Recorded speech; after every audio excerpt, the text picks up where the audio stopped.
Hello, everyone. This is Hadia, and I hope you're having an amazing, fantastic, and wonderful day. So, today I am finally reviewing the Bluebird acrylic paints, acrylic gesso, and varnish. This review has been requested so many times on Instagram, and I decided to finally do it. So, I got all of these acrylic paints. I got the Silk Glow artisan paints in rose gold, royal gold, and copper gold. And then I also got some acrylic colors that were in yellow ochre. I got one in Van Dyke brown. I got one in phthalo blue, cosmic pink, blood red, teal, sap green, green, bright pink, viridian, emerald green, black, white.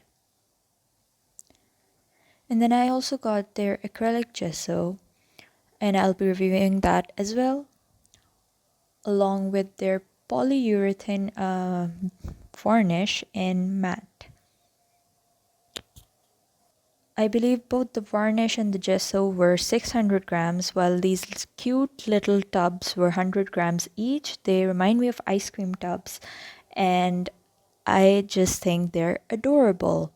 So, all of these tubs are sealed, so I'm going to open them and then we're going to do some swatches.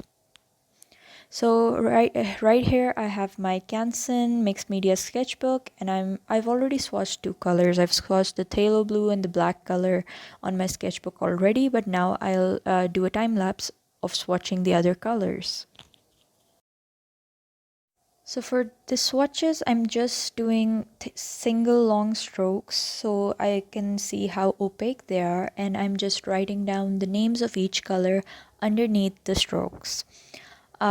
So far, my first impression was these are super opaque, they're not streaky at all, and they're not patchy at all, and I was really happy with them in my first impression. So, just enjoy this time lapse of me doing the swatches. So right off the bat, these paints are amazing quality, considering that they weren't as expensive as a lot of the other paints in the market. They were actually very opaque, very bright, and very pigmented. I was very happy with the quality of the paints.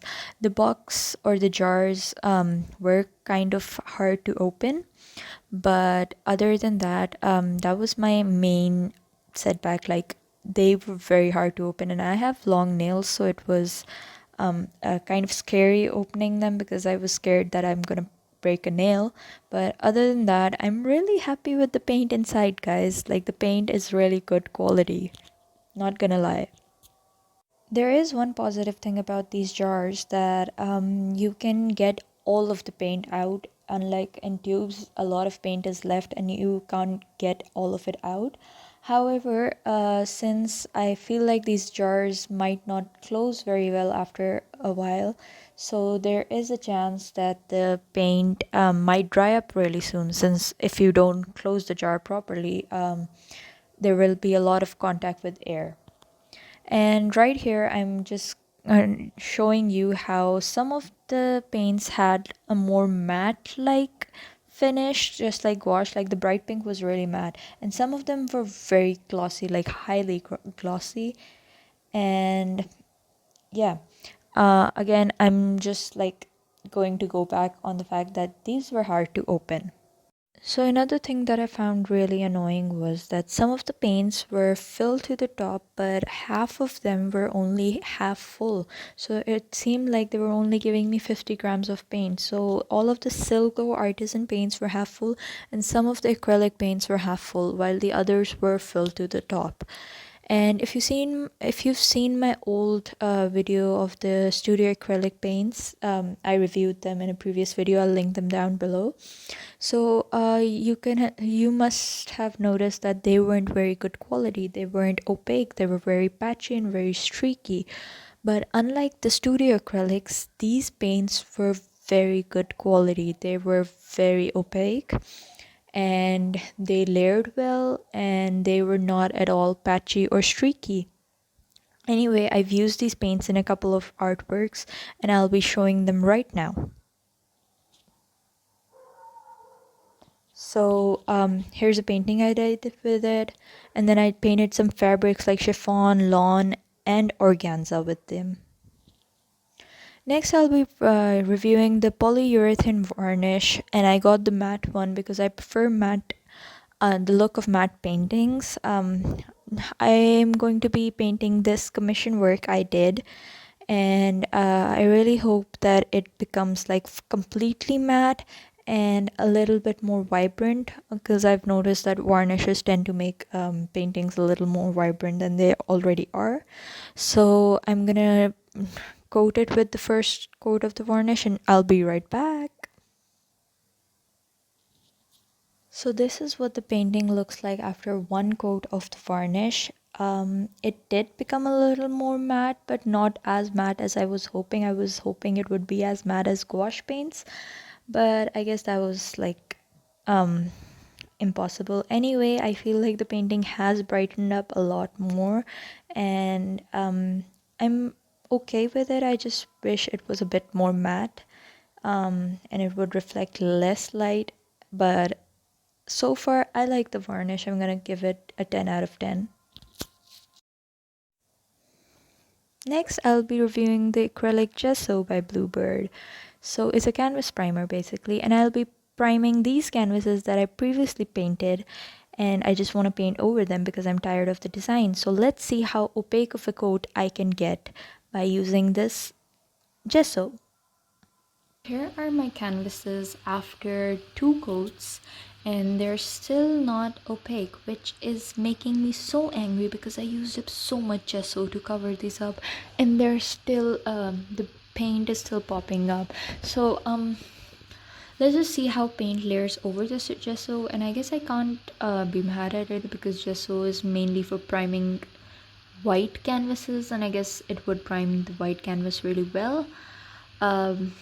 But I will update you guys if paint layers well over it, and I will also insert the painting I will do on these right now. So I'm currently working on some canvases on which I use the acrylic gesso, and it is really good quality gesso. The paint sticks to it very well, and it does give a certain vibrance to the paint. It's not as white as white paint. As you can see, I use some white paint to cover up some patches, and it's not as white as white paint. So, and it was very thick and it was very hard to apply, so that was really annoying. I prefer my gesso a bit more liquidy just so I can get a more even layer. So it was really hard to get an even layer out of this gesso, but overall the paint sticks very well to it. It's, you can't really rub it off, and yeah, the paint over it is not as streaky as I've like, it's good quality gesso basically. I've been using these paints for almost a month now, and as you can see, they don't close all the way because the paint dries up in the cracks. So I fear that they'll dry up very soon.